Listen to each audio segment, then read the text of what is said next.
Hello everyone, मैं doctor प्रगति गुप्ता और आज इस वीडियो के अंदर हम बात करेंगे क्रिएटिनिन के बारे में। सबसे पहले हम समझेंगे क्रिएटिनिन होता क्या है, कहाँ पर वो बनता है और उसकी एक्सक्रीशन किस तरीके से हमारी बॉडी से होती है। क्योंकि अगर आप क्रिएटिनिन को अच्छे तरीके से समझ जाओगे तो आप एक चीज़ क्लियरली समझ पाओगे कि जो हमारी किडनी है सिर्फ क्रिएटिनिन को बाहर करना ही उसका काम नहीं है, और भी बहुत से पैरामीटर्स हैं जो आपकी किडनी हेल्थ को इंडिकेट करते हैं। जब आपको पूरी नॉलेज होगी इस सब के बारे में तभी आप अपने किडनीज को हेल्दी रख पाओगे। तो सबसे पहले हम बात कर रहे हैं क्रिएटिनिन के बारे में। जब भी कोई किडनी फेलियर का पेशेंट अपनी रिपोर्ट्स देखता है, किडनी फंक्शन टेस्ट की रिपोर्ट्स देखता है, सबसे ज़्यादा कंसर्न किस चीज़ को लेकर होता है? अपने क्रिएटिनिन लेवल्स को लेकर। आधे लोग तो पूरा केएफटी भी कंप्लीट नहीं करवाते हैं, सिर्फ क्रिएटिनिन का टेस्ट करवाते रहते हैं। वो सबसे बड़ी गलती अपने एंड पे कर रहे होते हैं। इस गलती को हम आगे ना दोहराएं, इसी के लिए मैं ये वीडियो आप लेकर आई हूँ ताकि आप अच्छे से नॉलेज गेन कर लो कि सिर्फ क्रिएटिनिन को कम करना हमारा फोकस नहीं है। क्रिएटिनिन हाँ एक ऐसा पैरामीटर है जो आपकी किडनी हेल्थ के बारे में बताता है, लेकिन सिर्फ क्रिएटिनिन अकेला पैरामीटर नहीं है। आज इसी सब के बारे में हम डिस्कस करेंगे इस वीडियो के अंदर। सबसे पहले हम बात करते हैं क्रिएटिनिन के बारे में। क्रिएटिनिन एक ऐसा वेस्ट मटेरियल है जो आपके मसल्स बनाते हैं। मसल्स के अंदर उसकी प्रोडक्शन होती है और यूरिन के रास्ते किडनीज उसको बाहर निकालती है। अब जब आपकी किडनीज ठीक से काम नहीं कर रही है, चाहे हाई ब्लड प्रेशर की वजह से उन्हें नुकसान हुआ है, चाहे हाई शुगर वैल्यूज़ की वजह से, या कोई ऐसे जेनेटिक डिसऑर्डर्स जैसे आपके किडनी पे अगर गांठें बन रही है, पॉलीसिस्टिक किडनी डिजीज़ हो रहा है, तो किडनी के नेफ्रॉन्स पे बहुत ज़्यादा प्रेशर जनरेट होता है और उसकी वजह से किडनीज ठीक से फिल्ट्रेशन नहीं कर पाती हैं और यूरिन के रास्ते जो उसको वेस्ट मटीरियल निकालने होते हैं वो अब बॉडी के अंदर ही रहने शुरू हो जाते हैं, एक्यूमुलेट होने लगते हैं और फिल्ट्रेशन ख़राब होती चली जाती है।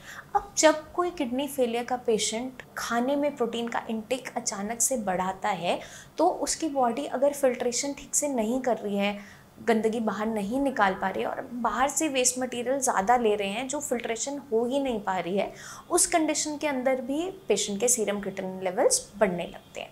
अब पेशेंट के जब सीरम क्रिएटिनिन लेवल्स बढ़ने शुरू होते हैं तो बहुत से सिम्टम्स बॉडी के अंदर आने लगते हैं। पेशेंट को भूख कम लगती है या बॉडी में थकावट जनरेट होने लगती है, वॉमिटिंग स्टार्ट हो जाती है।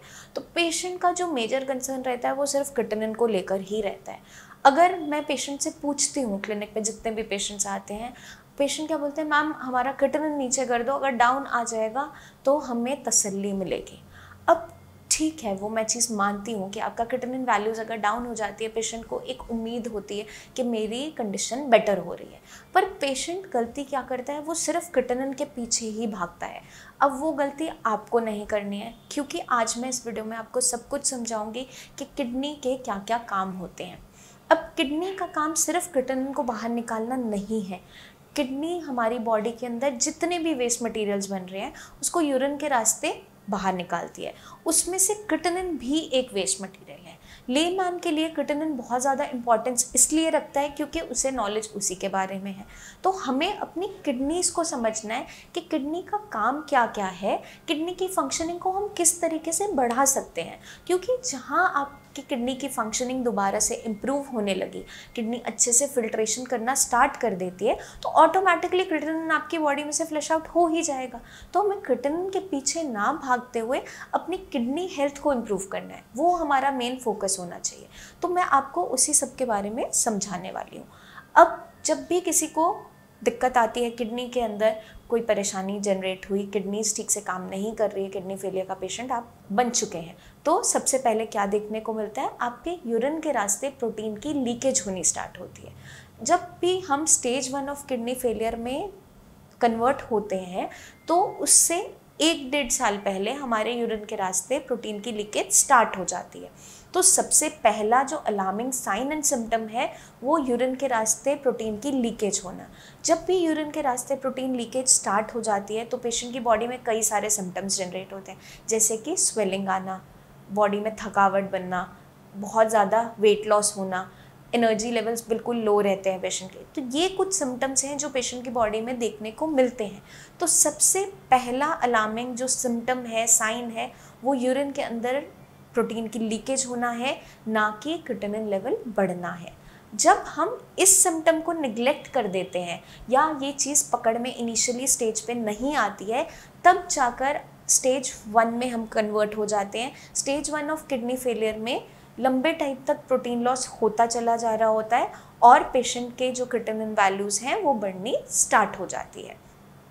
अब जब धीरे धीरे क्रिएटिनिन वैल्यूज़ बढ़नी स्टार्ट होती है, इनिशियली जब पेशेंट को ये मालूम चलता है कि यूरिन के रास्ते प्रोटीन की लीकेज हो रही है, अगर हम वहीं पे इस चीज़ को कर्व कर लेते हैं, वहीं पे इस कंडीशन को रोक लेते हैं, वहीं पे हमें एजुकेशन मिल जाती है, तो आगे चलकर हम बाकी स्टेजेस तक पहुंचते नहीं हैं। अब नॉर्मल जो क्रिएटिनिन वैल्यूज़ होती है वो होती है 0.6 टू 1.2 mg/dl, ये नॉर्मल वैल्यूज़ मानी जाती हैं। बाकी लैब टू लैब वेरी करती हैं। हर एक इंडिविजुअल में नॉर्मली ये वैल्यूज़ देखने को मिलती हैं क्रिएटिनिन की। जब भी कोई किडनी फेलियर का मरीज़ हो जाता है, बन जाता है और यूरिन के रास्ते लंबे टाइम तक प्रोटीन लीकेज होती चली जाती है, जब हम स्टेज 1 ऑफ किडनी फेलियर में पहुंच जाते हैं, उसके बाद पेशेंट के क्रिएटिनिन वैल्यूज़ बढ़नी स्टार्ट होती हैं।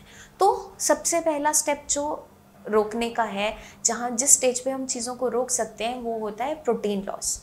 अब अगर हम इनिशियली प्रोटीन लॉस को ही रोक लेते हैं, वहाँ पर इस सिम्टम को दबा लेते हैं, इसको मैनेज कर लेते हैं, तो आगे चलकर हम किडनी फेलियर की बाकी स्टेजेस से बच जाते हैं। तो पेशेंट के माइंड में सिर्फ क्रिएटिनिन ना होकर उसकी किडनी हेल्थ को इम्प्रूव करने का मेन फोकस होना ज़रूरी है। तो जब भी पेशेंट की किडनीज पे इफ़ेक्ट आता है, अब पेशेंट की किडनीज ठीक से फिल्ट्रेशन नहीं कर पा रही है, अगर पेशेंट का मान लो बीपी बहुत तेज़ी से बढ़ रहा है, कंट्रोल नहीं हो पा रहा बहुत सी मेडिसिन लेने के बावजूद भी, तो यूरिन के रास्ते प्रोटीन की लीकेज अचानक से बढ़ जाती है। और जब यूरिन के रास्ते प्रोटीन की लीकेज बढ़ जाती है, वो क्या इंडिकेट करती है कि कितना इंटेंसिटी का लॉस हो रहा है आपकी किडनीज पे। तो इसलिए प्रोटीन लॉस को जज करना बहुत इम्पॉर्टेंट है। उसके लिए हम टेस्ट क्या करवाते हैं, आपका यूरिन रूटीन चेकअप करवाते हैं। तो आपको हर मंथ अपना यूरिन रूटीन का टेस्ट ज़रूर करवाना है। आप प्रोटीन स्ट्रिप्स भी खरीद सकते हो घर पे, उनके अंदर आप यूरिन और ग्लूकोज की मात्रा कितनी लीक हो रही है उसके बारे में हम पूरा टेस्ट कर सकते हैं। उसके बारे में हम डिस्कस करेंगे नेक्स्ट वीडियो में कि यूरिन प्रोटीन टेस्ट किया कैसे जाता है, वो मैं आपको सब कुछ डिटेल में समझाऊंगी। अगर आप स्ट्रिप पे नहीं भी कर पा रहे हो टेस्ट, तो आप यूरिन रूटीन अपना टेस्ट करवाओ। यूरिन का मॉर्निंग का फ्रेश सैंपल दो। फर्स्ट सैंपल देखते हुए उसमें देखा जाएगा कि प्रोटीन की लीकेज हो रही है नहीं हो रही है। जब भी पेशेंट साई संजीवनी में आता है, उनका हम ट्रीटमेंट स्टार्ट करते हैं, तो उनका यूरिन रूटीन टेस्ट के लिए ज़रूर उसको रिकमेंड किया जाता है, क्योंकि हमें उससे पता चलता है कि इस समय किडनी पे नुकसान हो रहा है नहीं हो रहा है, अगर हो रहा है तो कितना इंटेंसिटी का नुकसान हो रहा है। वो आपका कैसे पता चलता है, यूरिन के अंदर जब भी हम प्रोटीन टेस्ट करते हैं तो कई तरीके से उसमें आता है। या तो बिल्कुल नील आता है, मतलब नॉर्मल कंडीशन है कि किडनी बिल्कुल स्टेबल कंडीशन में बनी हुई है। ट्रेसेस के फॉर्म में आता है, 1+ आता है, 2+ आता है, 3+ आता है, 4+ आता है। ये सारे के सारे क्या इंडिकेट करते हैं कि कितनी इंटेंसिटी में प्रोटीन लीकेज हो रहा है यूरिन के रास्ते। और जब हम ट्रीटमेंट शुरू करते हैं साई संजीवनी में, तो सिर्फ एक फोकस नहीं होता है कि क्रिएटिनिन को ही डाउन करना है। क्रिएटिनिन को डाउन करते हुए आपके किडनी की फंक्शनिंग को बढ़ाना होता है। ये मेन फोकस रहता है हमारे KFRT ट्रीटमेंट का। जब भी हम kidney function restoration treatment start करते हैं, उसके अंदर मेन फोकस क्या होता है कि आपकी किडनी की हेल्थ को इम्प्रूव किया जाए, किडनी की फंक्शनिंग को बढ़ाना है। क्योंकि अगर किडनी की फंक्शनिंग इम्प्रूव होनी स्टार्ट हो गई तो ऑटोमेटिकली वो यूरिन के रास्ते सारी गंदगी को फ्लश आउट करना स्टार्ट कर देगी, तो आपका क्रिएटिनिन वैल्यूज़ भी डाउन होती चले जाएगी। अक्सर पेशेंट गलती क्या कर रहा होता है, पेशेंट क्रिएटिनिन वैल्यूज़ को बिल्कुल डाउन करने के चक्कर में खाना पीना छोड़ देता है। डर के मारे खाना खा रहा होता है, या तो बिल्कुल खाना खाना बंद कर देता है, या फिर गिनी चुनी कुछ ही चीज़ें खा रहा होता है। अब हमें क्या ध्यान रखना है, हमें प्रोटीन का इंटेक लिमिटेड अमाउंट में रखना होता है या फिर बिल्कुल कर्व करना होता है। वो हम डिसाइड करते हैं पेशेंट की रिपोर्ट्स देख के। तो आपको रैंडमली कुछ भी फॉलो नहीं करना है। अपनी रिपोर्ट्स आप पहले नीचे दिए हुए नंबर्स पर हमें सेंड कीजिए। आपकी कंडीशन को जज करते हुए हम बताएंगे आपको प्रोटीन लेने की ज़रूरत है या नहीं है। और उसमें भी प्रोटीन जो दिया जाता है वो लाइट प्रोटीन दिया जाता है, जो आपकी बॉडी ईजिली एब्जॉर्ब करे और वेस्ट मटीरियल कम बनाए। दो तरीकों से हम क्रिएटिनिन वैल्यूज़ को मैनेज कर सकते हैं। एक तरीका है किडनी की फंक्शनिंग को इम्प्रूव करना, जो हम KFRT ट्रीटमेंट से करते हैं, और दूसरा तरीका है प्रोटीन इंटेक को कम करना। बॉडी में अगर हम प्रोटीन ज़्यादा नहीं ले रहे हैं तो ऑटोमेटिकली आपके जो मसल्स हैं वो पहले जो आपका क्रिएटिनिन बना रहे हैं, फिल्ट्रेशन नहीं हो पा रही है जिसकी, और ज़्यादा हम वेस्ट मटेरियल बॉडी में नहीं डालते हैं, प्रोटीन को कम करते जाते हैं इंटेक को, ताकि आपकी बॉडी को मौका मिले अपनी किडनीज़ को हेल्थ को इम्प्रूव करने का और किडनी पे एक्स्ट्रा लोड ना आ जाए। इसलिए सबसे पहले प्रोटीन इंटेक बंद करवाया जाता है पेशेंट का। लेकिन प्रोटीन बहुत लंबे टाइम तक ना लेने से कुछ साइड इफ़ेक्ट्स भी देखने को मिलते हैं, कुछ कॉम्प्लिकेशंस जनरेट होने लगती है। इसलिए हमेशा मैं एडवाइस करती हूँ कि आपको अपनी कंडीशन को एग्जामिन करवाने के बाद, एडवाइस डॉक्टर से लेने के बाद ही प्रोटीन बंद करना है, या कितना लेना है, कितनी अमाउंट में लेना है, कितनी ज़रूरत है, किस टाइप ऑफ प्रोटीन लेना है, वो जज किया जाता है। रैंडमली आप कुछ भी फॉलो नहीं करेंगे, जिसकी गलती से बहुत सी कॉम्प्लिकेशंस पेशेंट झेल रहा होता है। अगर पेशेंट की बॉडी में स्ट्रेंथ ठीक बनी हुई है, पेशेंट का बॉडी वेट उसकी हाइट के हिसाब से अप्रोप्रिएट है, पेशेंट की बॉडी में बहुत ज़्यादा वीकनेस नहीं है, कुछ सिम्टम्स पेशेंट फेस कर रहा है लेकिन स्ट्रेंथ फिर भी बनी हुई है, उस कंडीशन के अंदर आपके अगर क्रिएटिनिन वैल्यूज़ हायर साइड है, 6 से ऊपर जा रही है, 5, 6, 7 इसके अराउंड बनी हुई है, तो आप कुछ दिन अपना प्रोटीन इंटेक बंद कर सकते हो। अब अगर आप प्रोटीन इंटेक कुछ दिन नहीं करोगे और हम वहाँ से किडनीज़ को बूस्ट कर रहे हैं, किडनी की फंक्शनिंग को बढ़ा रहे हैं, तो ऑटोमेटिकली आपकी बॉडी के अंदर वेस्ट मटेरियल की कलेक्शन कम होती चले जाएगी।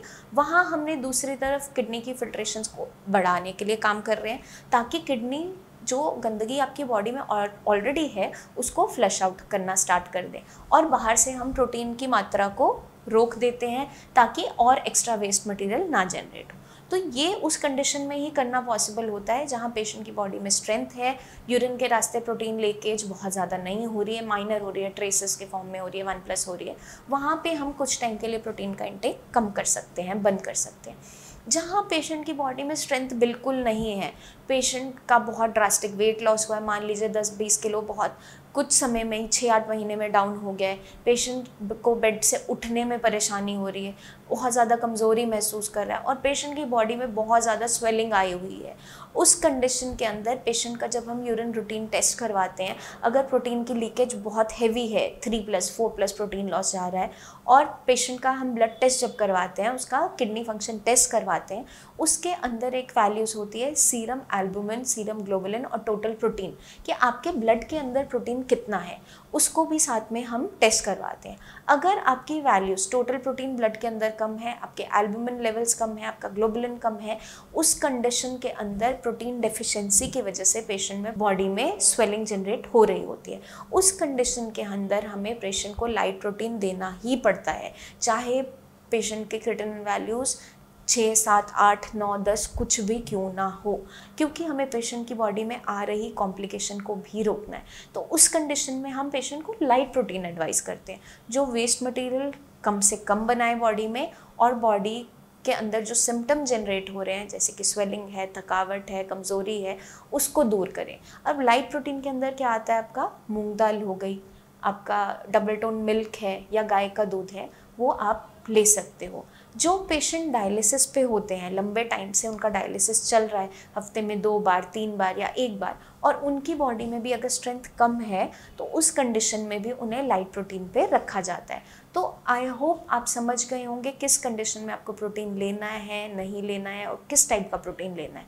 बाकी अगर आपके माइंड में फिर भी कोई डाउट्स रह जाए तो आप नीचे दिए हुए नंबर्स पर हमें अपनी रिपोर्ट्स व्हाट्सएप कीजिए। आपकी रिपोर्ट्स को पूरा असेस करते हुए, एग्जामिन करते हुए, आपसे कुछ क्वेश्चनिंग करते हुए हम आपका ट्रीटमेंट जो पूरा प्लान है वो डिसाइड करेंगे। आपकी डाइट आपको एडवाइस की जाती है कि आपको लाइट प्रोटीन लेना है, नहीं लेना है, किस तरीके की डाइट आपको फॉलो करनी है, क्योंकि अक्सर पेशेंट गलती क्या कर रहा होता है, वो पेशेंट भी अपना प्रोटीन बंद कर चुका होता है जिसकी बॉडी में बहुत ज़्यादा कमज़ोरी हो रही होती है, उसकी वजह से पेशेंट की बॉडी में बिल्कुल भी स्ट्रेंथ नहीं रह जाती है, और जैसे ही पेशेंट का क्रिएटिनिन लेवल जंप करने लगता है और वो डायलिसिस पे जाता है, उसकी बॉडी में ताकत ही नहीं होती है उस डायलिसिस को भी सहन करने की।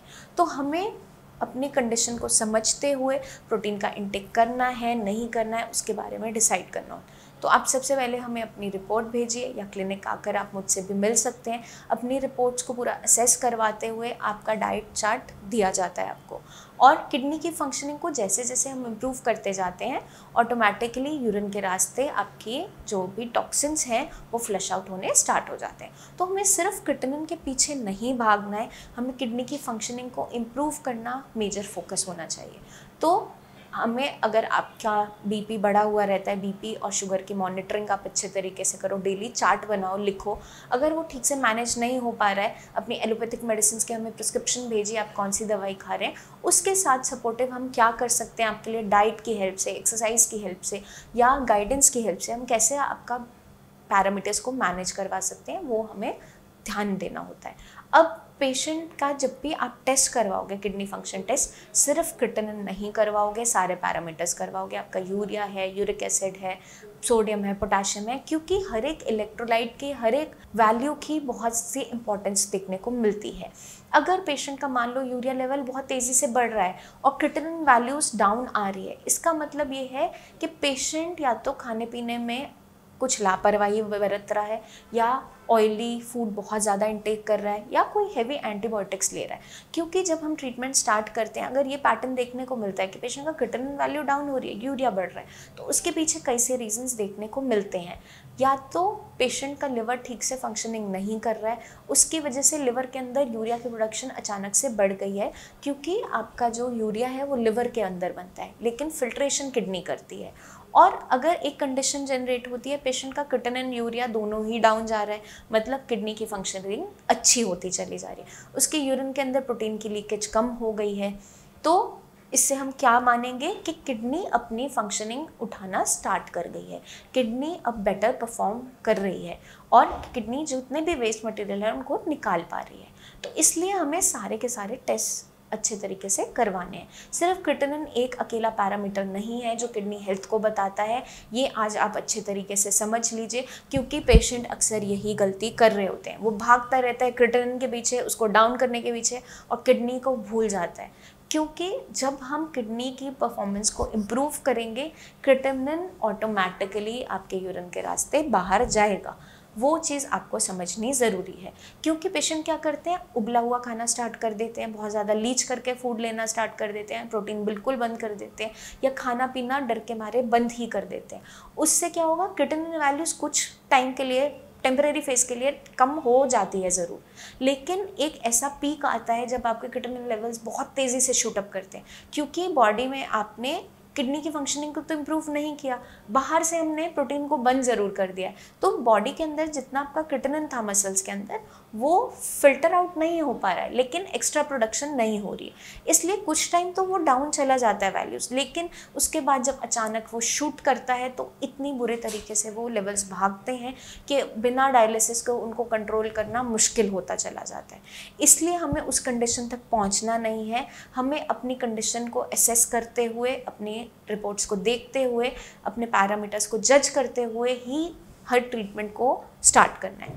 इसलिए जब भी पेशेंट साई संजीवनी में आता है, सबसे पहले उसकी हिस्ट्री ली जाती है कि किस वजह से उसकी किडनी खराब हुई, क्योंकि आप पहले बिल्कुल हेल्दी थे, आप नॉर्मली अपना सब काम कर रहे थे, लेकिन अचानक से अब क्रिएटिनिन लेवल्स, यूरिया लेवल सब कुछ बढ़ना स्टार्ट हो गया, तो आपकी बॉडी में कुछ ना कुछ तो ऐसी कंडीशंस तैयार हो रही थी जिन्होंने आपको इस स्टेज तक पहुंचाया। क्योंकि क्रॉनिक किडनी डिजीज़, जो किडनी फेलियर है, वो एक दिन में होने वाली बीमारी नहीं है, वो इनिशियली बहुत से साइंस एंड सिम्टम्स बॉडी में जनरेट कर रही होती है।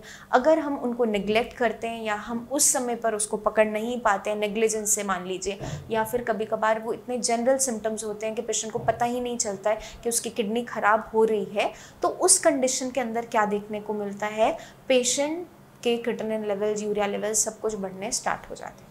तो उस कंडीशन को अगर हम इनिशियली ही रोक लेते हैं, जब भी आपको लगे कि यूरिन के अंदर बहुत ज़्यादा झाग आ रहा है या आपकी sugar level, BP level control नहीं हो पा रहे हैं, आपकी बॉडी में बहुत ज़्यादा दर्द बन रहा है, नॉजिया वॉमिटिंग बहुत ज़्यादा जनरेट है, आपकी बॉडी में बहुत से आयरन सप्लीमेंट्स लेने के बावजूद भी आपका हीमोग्लोबिन बढ़ नहीं पा रहा है, तो उन कंडीशंस को, उन सिम्टम्स को आपने निगलेक्ट नहीं करना है।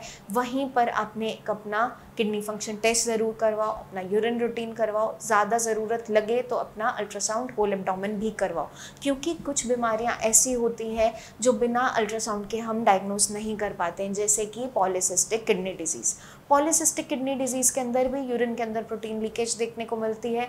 लेटर स्टेजेस में क्रिएटिनिन यूरिया लेवल बढ़ने लग जाते हैं, लेकिन अगर हम अल्ट्रासाउंड नहीं करवाते तो ये चीज़ का डायग्नोसिस नहीं बन पाता कि हमें पॉलीसिस्टिक किडनी डिजीज़ है, क्योंकि अल्ट्रासाउंड के अंदर ही आपकी किडनी पे कोई सिस्ट बन रही हैं, लिवर पे गांठें बन रही हैं, वो हम अल्ट्रासाउंड द्वारा ही बता पाते हैं, या प्लेन सीटी स्कैन होता है उसके द्वारा।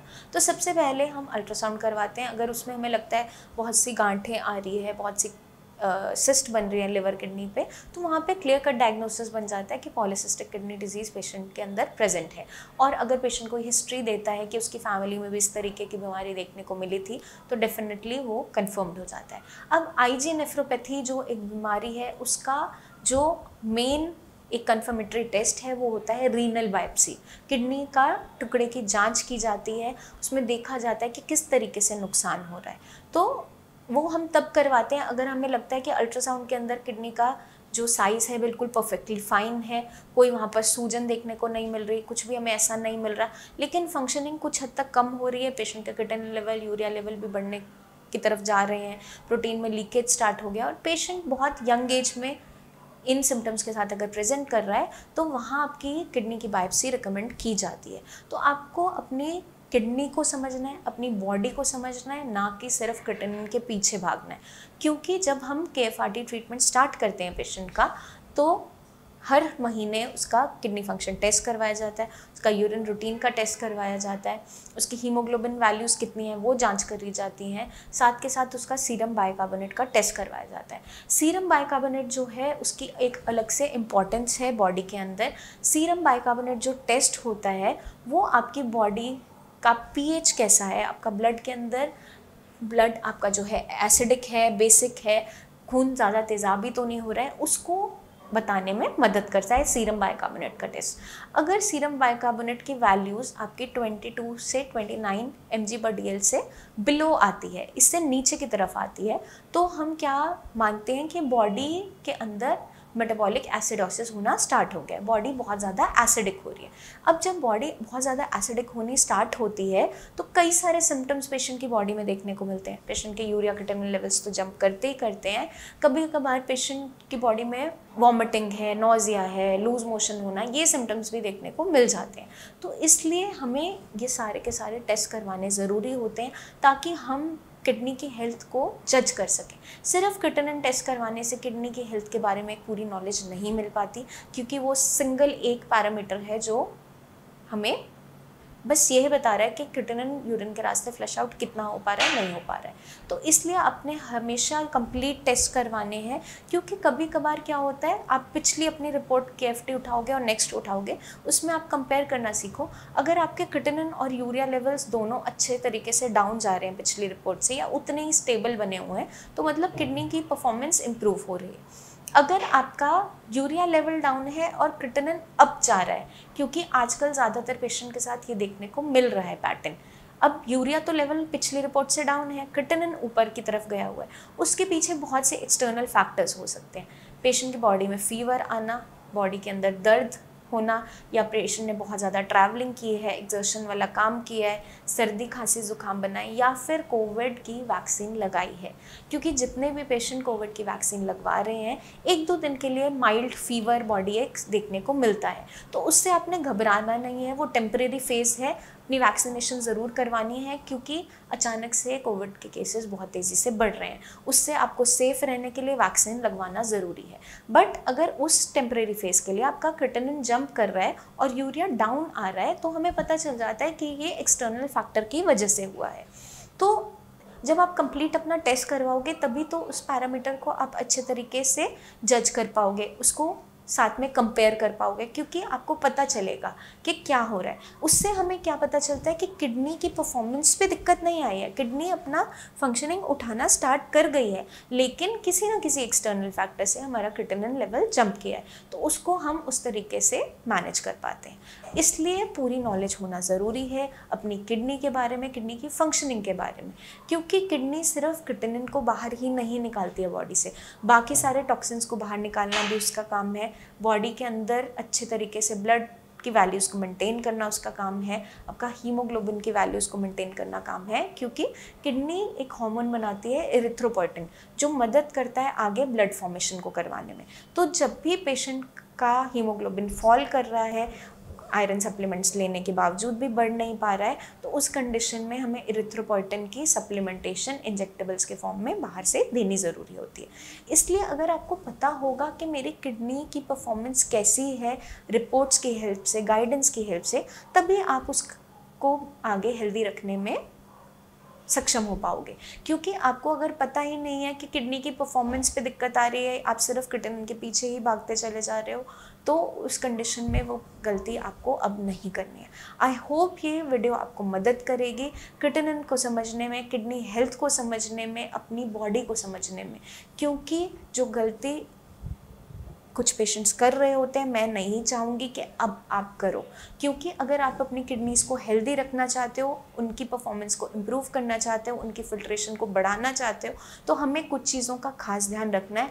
आपको अपनी डाइट को अच्छे तरीके से मेंटेन करना है, आपको मेडिसिन जो प्रिस्क्राइब करते हैं उसको आपको टाइमली लेना होता है, अपनी बीपी शुगर की मेंटेनेंस ज़रूर करनी है, क्योंकि जब तक आप रीज़न को हटाओगे नहीं जिसकी वजह से किडनीज़ ख़राब हो रही हैं, तब तक पूरी तरीके से इस बीमारी की मैनेजमेंट नहीं हो पाती। क्योंकि किडनी फेलियर जो बीमारी है, उसके अंदर पेशेंट की बॉडी में बहुत सी कॉम्प्लिकेशन साथ में जुड़कर आ जाती हैं। पेशेंट की बॉडी में थकावट होना, स्वेलिंग होना, कमज़ोरी जनरेट होना, तो हमें उस चीज़ को आगे ना वो बढ़े, हमें फर्स्ट स्टेप पे ही उसको रोक लेना है। तो जहाँ हमें शुरुआत में ही लगता है कि आपका बीपी की वैल्यूज़ बढ़ रही है, आपके शुगर लेवल्स बढ़ रहे हैं, आपके यूरिन के अंदर झाग आ रहा है, तो वहीं पे सतर्क होना ज़रूरी है। अपना यूरिन रूटीन का टेस्ट ज़रूर करवाओ, उसमें अगर प्रोटीन की लीकेज आ रही है तो वो इंडिकेट करती है कि इस समय किडनी पे डैमेज हो रहा है।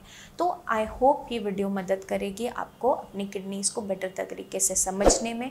जल्दी ही मिलेंगे हम नेक्स्ट वीडियोज़ में, जिसमें मैं लेकर आऊँगी बहुत सी टिप्स जो मदद करेंगी आपकी किडनी हेल्थ को इम्प्रूव करने में।